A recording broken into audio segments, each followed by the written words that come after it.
Oh, yes, definitely. I think we're going to have new jobs created and other jobs are going to be made redundant. So, for example, back when I first started recruitment project, I had a project that came in that needed 20 CAD coordinators, volumes of document controllers and things like that. And those roles are almost eradicated now. There are some doc controllers out there, but it's nowhere near the volume it used to be back in 2005-6. What we're seeing, though, is new role already, a project controller can't just provide a report. They need to provide insights, real analytics into what's going on, not just and it's understanding, the ultimate dream is providing a team of people and saying this team can deliver this to you, this solution. It's a solution-based outcome rather than a bum on a seat, which is the ideal. Where we're also is interested is the communication side. A lot of the generation, the graduates coming through now, they're the ones that went through university during COVID. Yeah. They just sometimes they struggle to speak freely, confidently as to when we came into the workplace. Really, is there an issue there? AI eliminate the need for a recruiter? Can the job match the person down the line through, organizations just speaking directly, reaching out to candidates? That's the scary period. However, the way I'm looking at it is it's an advocate. It just helps build what we're trying to do. It helps build our relationships and the service offering we provide to our people on both sides, both clients and candidates.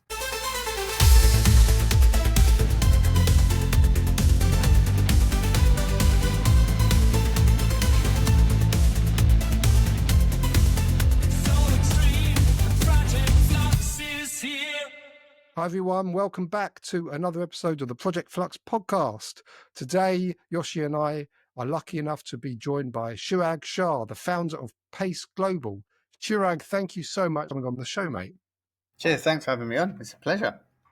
And I'm surprised we've left it so long, to be honest, because, you've been somebody who has been very interested in what we're doing at Project Flux, and we really do appreciate all your support and all the shout outs you give us. And apologies for leaving it so long to get you on, but we'll make sure we won't leave it so long next time. Better late than never, eh? Exactly. That's what we can all tell ourselves. Listen, mate, before we start, I always ask our guests, is there anything in particular that's been on your mind lately, like in terms of challenges or trends that you're paying close attention to that you want to kick off with? Anything you particularly want to start the conversation with, mate?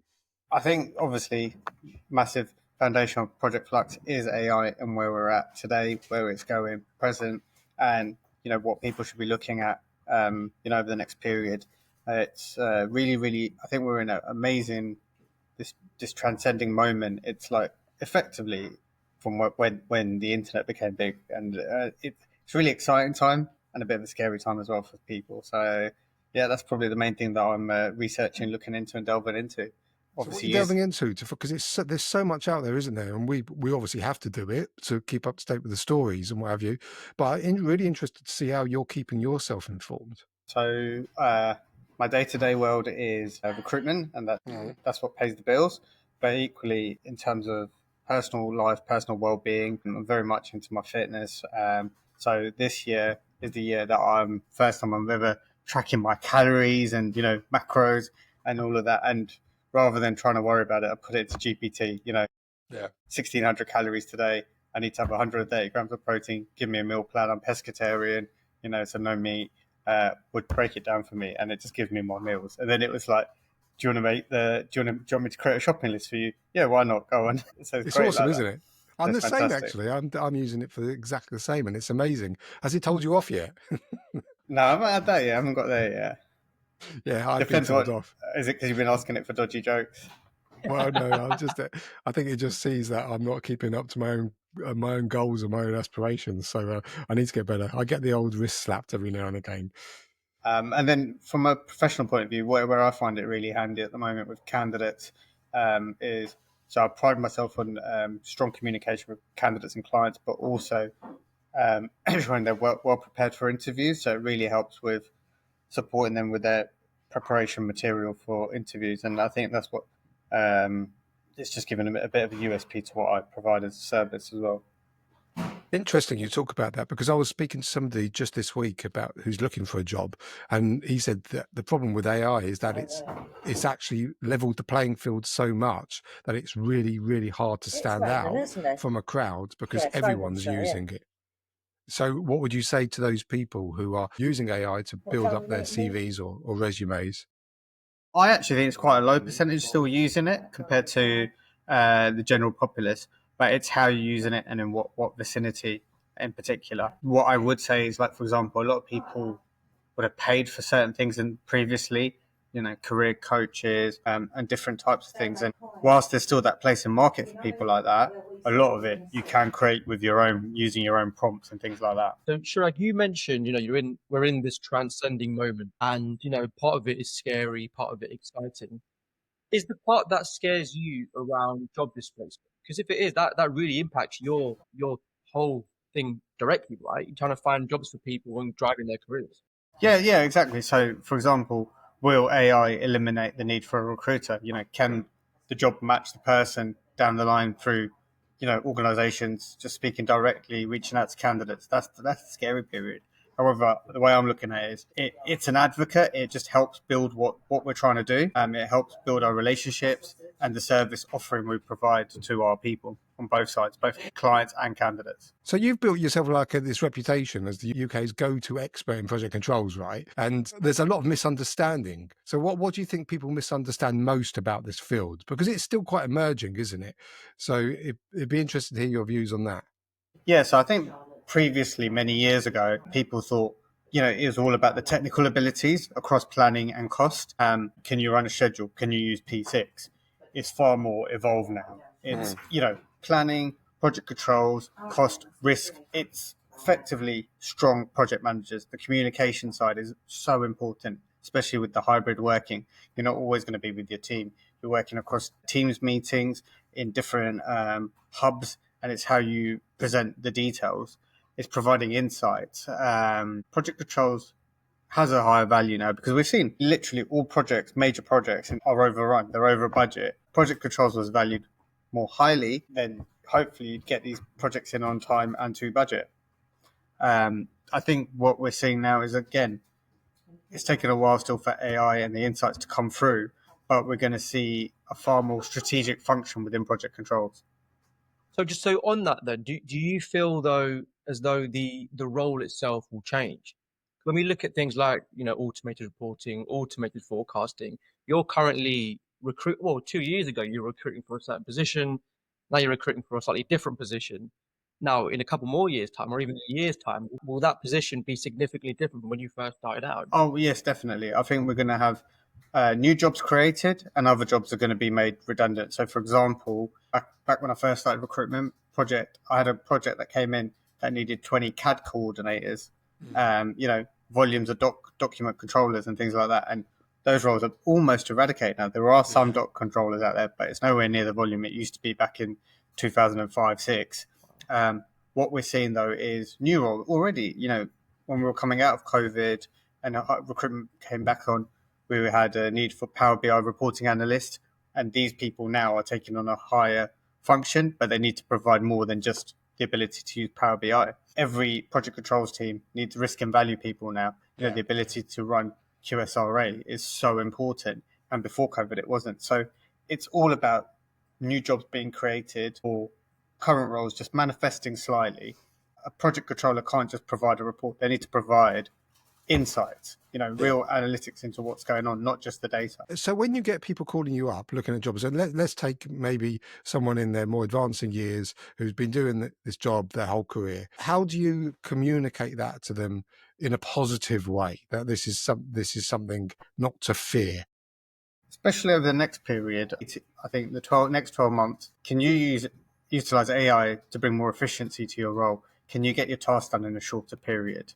It's going to be we're going to be a while away till a lot of, the majority are adopting it. Those that adopt it now are still going to be in the minority.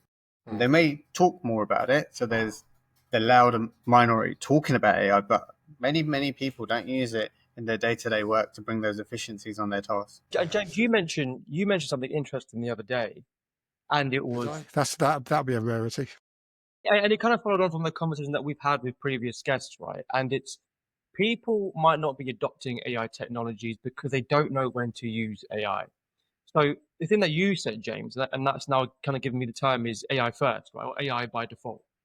So, Shrike, when you come to recruit these people and you try to push that narrative because it helps them get on board, how do you kind of word that? What do you say to them? I always start, the first question I ask is, where are you in your AI digital journey? Have you Interesting. started it?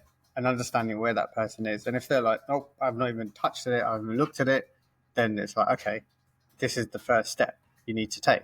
And if someone's a bit, played around with it a little bit, but I need a bit more. Well, and what's that first step then? What do you advise them? If they say to you, Chirag, well, what is the first step? What would you tell Get the them? free subscription to Yeah. ChatGPT, Gemini, those things.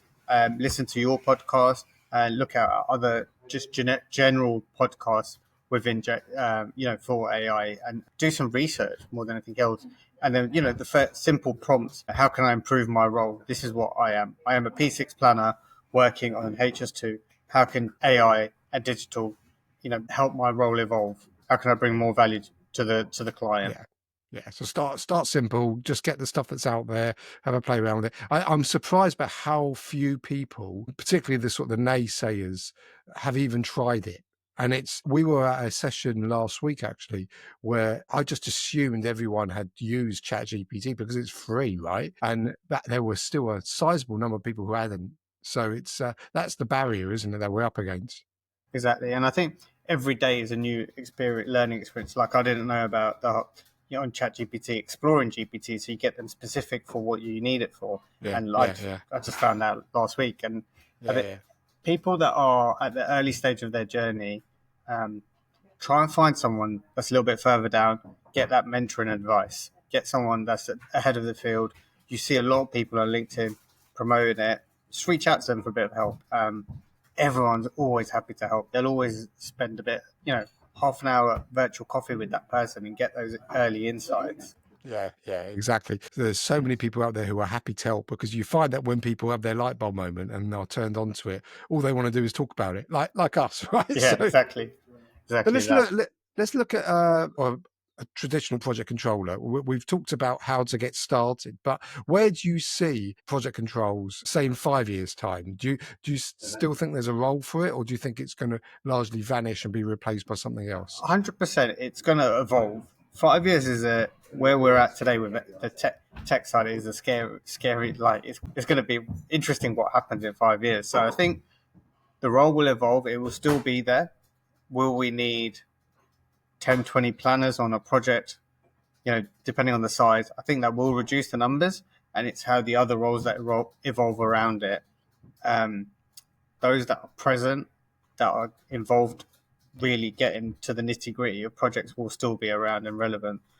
What I would say to people that are interested in your 9 to 5, can I work remotely? It's going to be hard for you. I completely agree that COVID's changed things, where the purpose isn't just work.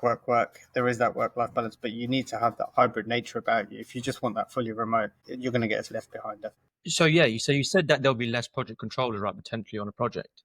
So that might, temper your business model right off the bat, though, right? Because Yeah, you then might be hiring less. So what do you do to adapt to that situation? I think while they'll be hiring less, I think there'll be other roles that happen, as I touched on before, created around it.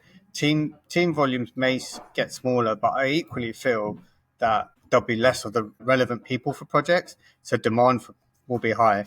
So the change in my own business model dynamic may be charging higher for those superior people. And I think as well, there's an opportunity here, right? Because we are in this, this transcending moment, like you mentioned, we don't really know what the roles will look like. Now, if project controllers might lessen in numbers, there could be the opportunity for guys in recruitment to actually shape what that next role might look like, right? You can go to a client and say, actually the role might look like this. I'm seeing more people with better adaptability to be using AI. So I guess there's kind of a position where you can place yourself in to actually dictate what that might look like. Yeah, and it's understanding, the ultimate dream is providing a team of people and saying this team can deliver this to you, this solution. It's a solution-based outcome rather than a bum on a seat, which is the ideal. Where we're also is interesting is the communication side. A lot of the generation, the graduates coming through now, they're the ones that went through university during COVID. Yeah. They just sometimes they struggle to speak freely, confidently as to when we came into the workplace. Really, is there an issue there? Because I mean, I've heard anecdotally about it, but have you seen that Yeah, the people that went through university through COVID, they've been affected by that in the terms of the way that they're able to communicate? that equally the more mature generation people that like us as well, like someone else I called the other day, they just went, I'm not used to getting phone calls. It's either Teams pinging me or WhatsApp. And we are in this world now, like I don't know about yourselves, but like with my own partner, it's very rare I even ring her. Like there'll be a WhatsApp message, what we eating for dinner, or pick it up. My wife won't answer the phone to me. Don't worry about it. But I mean, or if you ring a friend, imagine go and ring one of your friends today. They will panic and think there's an emergency because you just don't do it. And that's the change we're in at the moment. People don't like being on the phone, or the generation coming through now. Like if you imagine when we had to call to meet to go to talk to a friend or a potential girlfriend or boyfriend, you're like, hello, Mrs. Smith, can I speak to your daughter? And it'd be all that polite side. Whereas that's all gone now, isn't it? Everyone speaks online and things like that. So do you think that, so because of that weakness that people now have, because they were, living through COVID and not having exposure to so many people, do you think that there's a place for AI to support those who have weakened social skills? Because I guess you use the AI to help you, hone that skill set so you can build on what you left behind. Yeah, so I'd almost pose the chat. You guys are more the experts in that. So, how can we get AI to improve an individual's soft skills? Does put yourself through a prompt, like a course to improve, or what can you do on a day-to-day where it actually helps you as an individual improve? Well, what you can do, I mean, this is interesting because we had a guy on the show not long ago, a guy called Jeff Woods, who advocated for, like, before a big meeting or a meeting with your boss, you can actually play out the conversation with them with a kind of virtual version that you created in any of the large language models, and then to get feedback on that. So say you've got a really difficult meeting you've got with your boss, you can replicate that conversation in ChatGPT and then ask for feedback about how it is. So that's a very simple way you could help with the soft skills. Yeah, but I would say that's definitely a simple way to help. But I think the problem is quite profound because you have one element which is you can use a large language model to help you structure things more effectively, and you can do some level of simulation, right? But the one problem that we understand that AI lacks is connectivity, is this emotional resonance. And when you speak to a person, it's really hard to emulate that when you're in the real environment. The other problem I find with it is when you're speaking to an AI, the output that the AI is giving you is also then going to be different to a person. So is it really actually going to make you better at speaking to a person, or is it going to make you better at speaking to an AI? So there's this divergence that I can also see happening.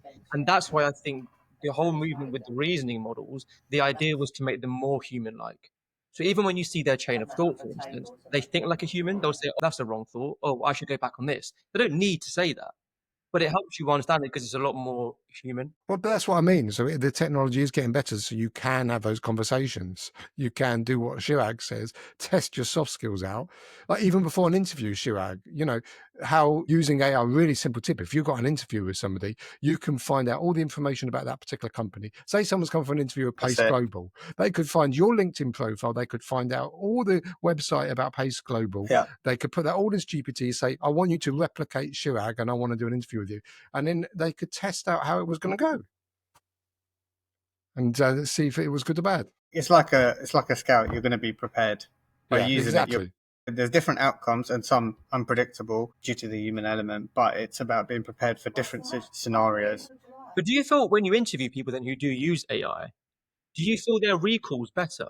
Because you're consuming so much information. I've got to know about Chirag, his company, his team, what you do, what you might do in the future, all the different case studies you've worked on. Do you feel as though when you're consuming all of that with AI, though, you're trying to concentrate on the interview, your recall's a bit hampered, or do you think that so it can get too much? But what I would say is you should use it if you're preparing for an interview to supplement what you've been doing on top. Yeah, that's a good point. Use it as an augmentation. Exactly that. Well, I want to go slightly off-piste a little bit. So with the rise of agents, this is the year of the agent, as they say, and we're going to see more and more agents. And there's some people predicting, for each person, you'll have 1,000 agents working for you. How, in terms of recruitment, could you ever see yourself branching out or changing or adapting for the recruitment of agents in a certain way. Is that something that's ever crossed your mind? It's an interesting one. So that is my next learning challenge, to understand what an agent is, how an agent works, and because the thing about recruitment is keeping it personal. So the reason why I like to where I've got myself to 20 years in project controls recruitment is personal touch. People remember me, and how's an AI agent gonna augment that, or would it go crazy? Would an AI agent go crazy and contact my clients by mistake and say, I've got jobs for you, and then it completely ruins your reputation in 2 seconds? It's good. I mean, say you've got a client that comes to you and they're looking for a particular person or a particular skill, and you know that there's an AI agent that could fulfill that role. What do you do?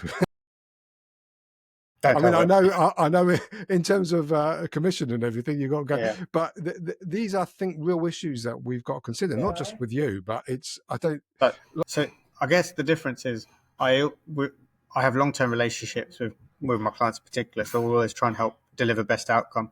But at the end of the day, we're in a lot of them we're working on major programs, valued billions, and the government end projects. Now, how long will it be till AI agents are actually accepted on these projects and things like that? Still a way to go. It is the puppet master is always going to be the human, and that's where I come in. Can I find that human that's going to actually deliver the work of what these agents may be doing in an efficient manner and without risk as well? So like the orchestrator of the agents. But so let's say you have a recruitment ad out for a company or a project, and you get an application that comes in, and it's a very good application. It's sound. There's a lot of experience there, and even when you go on the call, you can see the person talking. You can also almost see the body, right? Who's to say? Now this is very left field, but who's to say that you can't fulfill, or at least convince you that that person is actually real? It could be an AI, right? Because you can get deepfake technology. You have deepfake technology, people looking on the camera, they're moving their face, and they don't even exist. They've just pre-recorded it, but then they use the AI through computer vision, these different techniques to then just emulate behavior. So when you're speaking to them on the phone, you've got this thing where the voice sounds real, they look real potentially on the camera.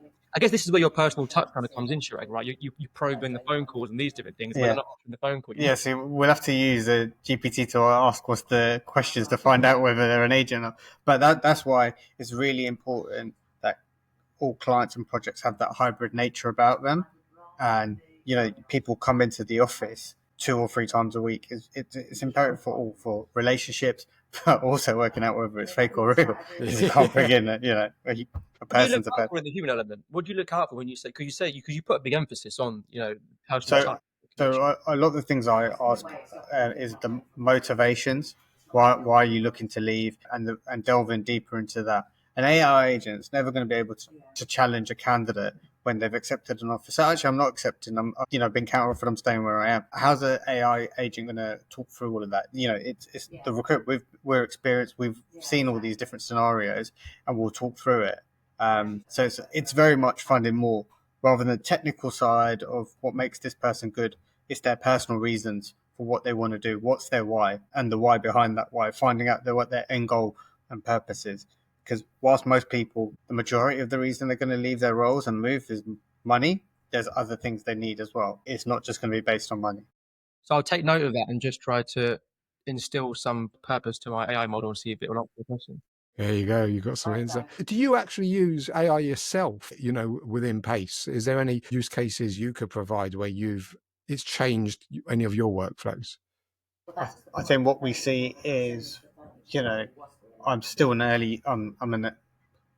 still in my infancy in terms of using it, but a lot is going to be asking probing questions to candidates, clients when I have client meetings, understanding more reasons. So I use it a lot more for research than anything else.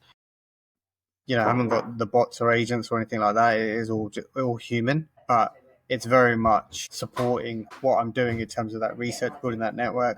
If I need to look for companies to target, well, I'm looking at this company. What other companies can you suggest? Those sort of things. Yeah. Have you used the new deep research feature within ChatGPT? Because I think that could massively help you in terms of working out and aligning a candidate with particular jobs. I was actually reading a document about that this morning, so it is like It's next so step cool. putting into action. It's absolutely wild, and you will love it. I think there's so many use cases I see with it, but where you can do a very tailored kind of piece of deep research. That makes it, like Yoshi said, it'd be quite human because it's delving into a specific client's needs, or whether that's the candidate or whether that's the company looking for a role. I think that would be really interesting to test out how that aligns with what you do at Pace. What do you suggest though, James? Which of the three, Perplexity, X, or ChatGPT? Because I know my winner. For me, the best one that I've used is the ChatGPT one, deep research. The others seem to make up citations and cases, whereas the ChatGPT one seems to be pretty rock solid. I guess for you, Chirag, though, the reason why the X one can be really useful because the information it pulls from X is a lot more opinion based. So you're getting more personal opinions from people. So the whole personal element will come into that. Yeah. But the ChatGPT stuff is awesome with the factual knowledge. Yeah, but what I would say is that in terms of people trying to upskill their knowledge, it's great. You can get very quickly understand different challenges and how to overcome them. But from a fulfillment and a passion perspective, nothing beats having a good manager, a good mentor, meeting up face to face and having those candid conversations with whoever you need that advice from, you know? Yeah. Can I ask a question around it? So when companies put out a proposal for a new hire, do you see them putting things in like they must have AI skills? Is that We're not becoming more there. common? We're not there yet. But what we do get is interviewers asking, what are you doing about AI? What do you know Right. about AI? So it's not essential as yet, but 6 months down the line, there will be that need where Okay, so a planner may be tested on P6, but then they'll also be tested on different prompts, I think, as well. interesting. But do you think companies are genuinely looking for AI savvy professionals, or is it just another hiring buzzword? Right now, we're at the buzzword stage. Yeah. Okay. Give it the end of the year. It'll probably be a little bit different. But James, do you also think companies are wording it in that way because they themselves don't know? Yeah. Exactly. It depends. I think there's some companies who genuinely have got their AI strategy together and they're finding roles to fill in their AI strategy. There's others who don't understand it, so they're just putting it out there as a buzzword, as Chirag just said. It's my feeling. We're all on a learning journey at the moment, including the hiring managers, where people may get a bit scared is if the hiring manager knows less than the candidate. Yeah. There's a bit of fear on that side as well. Well, that's interesting you say that. It's like a little bit of an unknown that people can take advantage of one way or the other. But I think everyone's just encourage everyone. You don't need to be an expert at any of this, but just be informed enough so that you can either as a hirer, ask the right questions, or as a candidate, answer the right questions. It's as simple as that, isn't it? And you can find everything you need to know on the Project Flux podcast. Wow. Is that all right? That's my challenge going forward. I've got to get one of those in on every episode. Sorry, folks. Can't help it. Let's move on then from Pace, because you've got some other hats on as well, Chirag, that I want to investigate. So you've helped grow CASA, which is the Controls and Skills Authority. Can you just tell us a little bit about that and how it helps professional people sort of future-proof their careers? The Control and Skills Authority used to be the ACOSD. It's effectively the home for project controls professionals across project controls planning, cost, risk estimating, and digital. If you want to be part of a community of like-minded professionals, and there's a lot happening there, where there's a book's coming out as well very soon. We've got the conference in the 14th, 15th May. There's a lot of webinars, in-person meetups. It's a great way for people to get to know an audience of project controls people outside your own company. So whether you're in your early careers or wherever you're at, it's a great place to join, and you find like-minded people. You can make friendships, you can make smaller communities, job opportunities, whatever you want to make of it. What if in a place like Casa, if you put in, you're going to get a lot back out. We've got the volunteers forum, different regional communities, so there's just a lot for everybody. A good thing for especially for people outside of London, because everyone thinks London centric. We've got the southwest, we've got northwest, we've got Midlands based, so you can have meetups that aren't in London. And the next conference, Manchester, right? Yeah, exactly that. And it's very much community led. It's not just a tech business trying to sell their project control skills. Yeah, and I really do feel wave of connection again.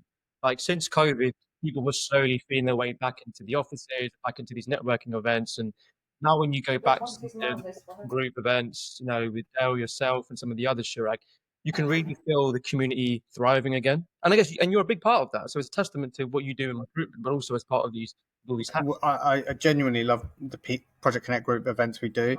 It brings people together. What I love was we had people like that had met each other in over 10 years, and they saw each other like, wow, we've not met in 10 years, and it's that bringing together of people, individuals across different places, and people, because of the hybrid nature of work, people come specifically into the office that day, and they'll tell their team, we're going in, we've got PCG later, come into the office, let's have a day working, and then we'll go out and have a social. It's very anti-conference like, bit of a chat, and then a social afterwards, a bit of food, bit of drink kind of thing. Yeah, because people forget that the project controls is quite a young career, and whereas if you're an architect, you've got REBA. If you're a surveyor, you've got RICS. There hasn't been a home, really, a natural home for project controllers. So it's wonderful what you're doing with the Controls and Skills Authority. And I just wonder, what are they doing about AI? How are they approaching it? Have they got a very specific kind of North Star with it, or are they also learning as they go? Still on the learning journey, so we've got community practice for digital. Yeah, you guys are going to be supporting that and very much involved, and it's getting the right people involved to lead that going forward while we are all on that learning curve. Christine McLean's our president, and she's got so much energy about it and more openness. Let's open door policy to understand everything that's happening, to support all elements of the project controls world, whether you're starting up or towards the latter stages of your career as well. Awesome. It's brilliant work. And as if you weren't busy enough, on top of that, you also you're very heavily involved in the Project Connect group. Yeah. How do those two things sync? Are they separate organizations? They're completely separate. So Control Skills Authority is very much this membership authority. As it's a paid for, subscription, and there's a lot to get out of it. PCG is something that's run by Dale and myself in the UK and Val in Australia. And, it's very much as informal, turned up as let's meet up for a few drinks. And then afterwards, it's just changed far more to, people coming through. Even James yourself offered to sponsor it, which has been great. We've had a lot more on that way. So by having our key sponsors, it's really helped us to grow it to another level. Yeah, and it's a brilliant night. For anyone who doesn't know about it, where can they find out about the either CASA or the PCG events? So the best thing is to go onto our LinkedIn pages and follow it from there and get the alerts. Cool. We'll put those in the show notes so people can just click through and find them. But, we've mentioned the PCG events a few times on the podcast, but we haven't mentioned CASA. So we'll put the information about what they're doing as well. Also, on the PACE Global page, we've got a Project Controls events calendar. And on that calendar, you can just see all the events coming up, including in a couple of weeks, we've got DC, the Data Center World event at the Excel. So, that's another example. Awesome. I don't know how you fit it all in, Chirag. It's amazing. That's why I haven't got any hair left. Yeah. He hasn't got an AI clone, Joe. Well, are we talking to the real Chirag? Hey. Yeah, that's the big question. The clone was at home. I just wanted to go slightly off topic now, just because we're getting towards the end of the podcast, but there's a couple of things I really like to find out about our guests to get a bit more of a personal, but obviously in what you do, you've got an incredible network. I think you've got over 20,000 followers on LinkedIn or something ridiculous like that. But what do you think? I know this is a hard question, but what's the best connection you've ever made, and how did it change your career? So there's two I'd like to highlight. So we're probably November 2020. It's actually my cousin. He is my first cousin, 15, 20 years older than me. But I was reaching out to him. We'd both had a few issues with our children for different reasons, and I reached out to him for a bit of help. We were talking, and he told me he had a mentor. So I said, if you've got a mentor, why don't you mentor me? And that was game changing. Wow. And that changed the trajectory and where I went. And this is why PACE is here today. And then secondly, I think, so when we were in COVID, recruitment was dead. There's absolutely no work happening. And I'd worked in the previous recession, and I used to literally just hide it, and I never did anything, because this time I was like, I'm going to lead from the front. So I started promoting Project Chatter podcast, and then on the back of that became friends with Dale and Val, and I think so. Probably Dale's made the biggest impression in terms of our friendship grew on the back of that, and then through all of that, we created the PCGs, and then he was the one that kind of said, "Why don't you run your own recruitment consultancy?" And I was like, good idea. And then literally, I thought about it. I'd been working at my old place for 17 years, so I was very dedicated there. And then literally, I went home and said to my wife, "I'm going to start my own company." And she was like, "What?" How did that go down? That's the story for another podcast, I think. Yeah.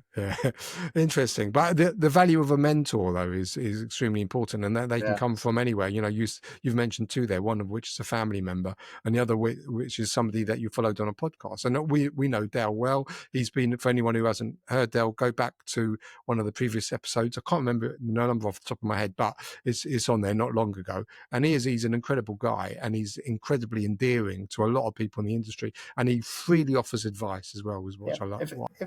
And if anyone is looking for a mentor outside their own company, reach out to me with a reason why, and I'll probably be able to introduce you to someone that's willing to help.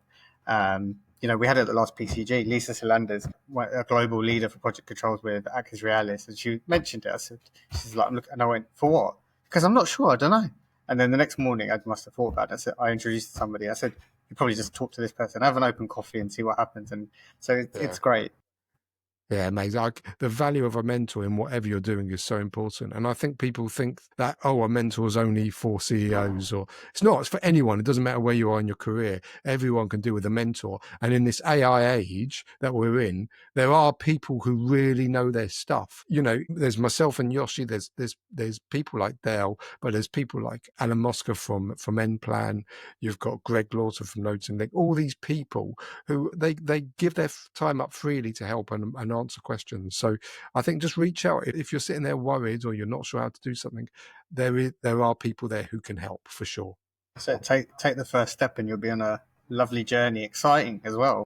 Yeah, it is exciting. That's the way you got to look at it.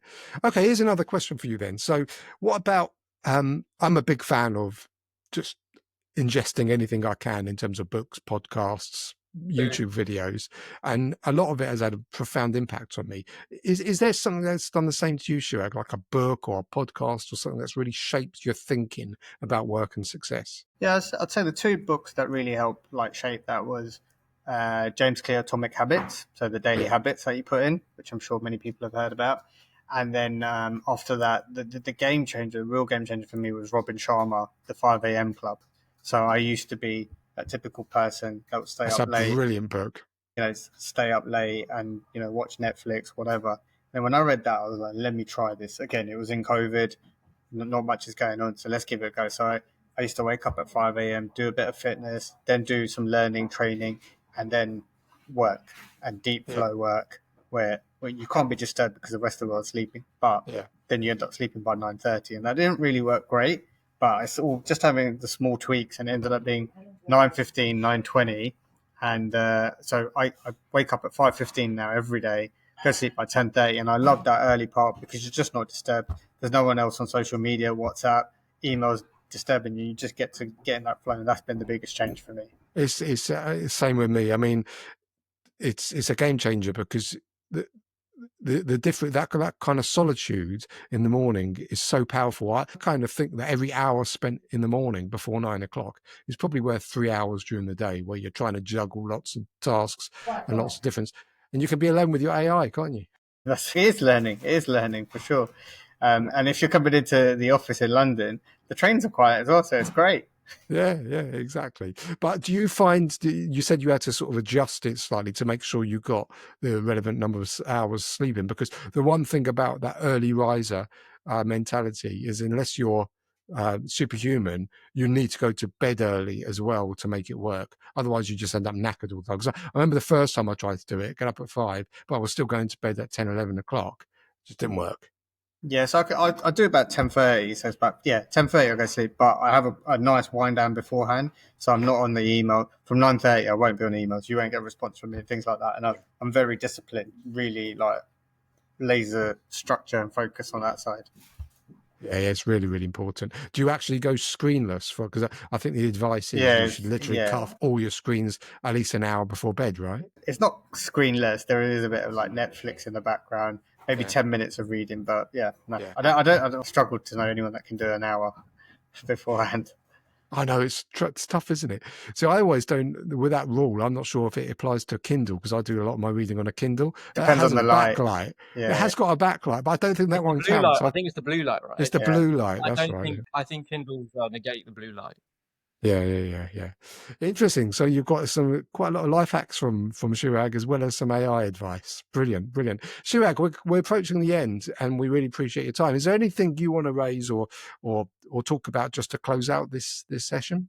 I'd just say, for anyone that's a bit concerned, reach out to any of us three and you'll get some great advice. Don't be afraid. This is an exciting era we're in. Push yourself and challenge yourself. Don't just stay in the comfort zone, because if you stay in the comfort zone, you're going to be left behind.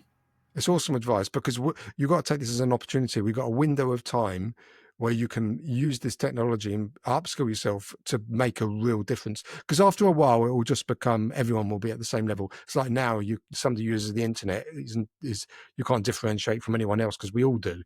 So that will happen with AI. So you've got this window of opportunity, this window of time to make it count to your advantage, right? Yeah, and get out there, be present. Turn up to whatever you're working on. Be in the office. Turn up to social events. Make a community around you. Yeah, brilliant advice. Awesome. Yoshi, anything from you before we close up? I think it's awesome conversation. Yeah, I think you've given loads of some insightful. I mean, you could be our mentor now, Chirag, because you've given a lot of. I wish. No, I think that's you guys. No, that's all from me, James. Thank you. We'll come knocking. Brilliant. Well, listen, thank you so much, Chirag. Cheers. We will promise that we won't leave it so long until the next one. But until then, goodbye. Cheers. Thank you. Project Flux is here. That's a wrap for today's episode. But before you go, exciting news. Project Flux is teaming up with Project Management Global to bring you the latest in AI-driven project delivery and essential management insights. Through this partnership, expect weekly AI insights, practical tools, and expert thought leadership, ensuring you stay ahead in the evolving project landscape. Stay tuned for exclusive content, joint research, and strategies to supercharge your project outcomes. You can learn more at www.pm-global.co.uk and be part of the future of project management. See you later. Project Flux is here. Just want to give a big shout out to our sponsors, Construct AI. For anyone interested in looking at Construct AI, the link's in our show notes. There's a free tier that you can play around with. Yoshi and I have been using it for a good year since it was originally launched, and we get a huge amount of value out of it. So I thoroughly encourage everyone to go onto the Construct AI site and have a play around. Cool. And guys, before we sign off, please don't forget to share, follow, and like all of our stuff. So that helps us to engage with you and understand a bit more about what you want, so we can bring it to your doorstep as early as possible. See you later, everyone.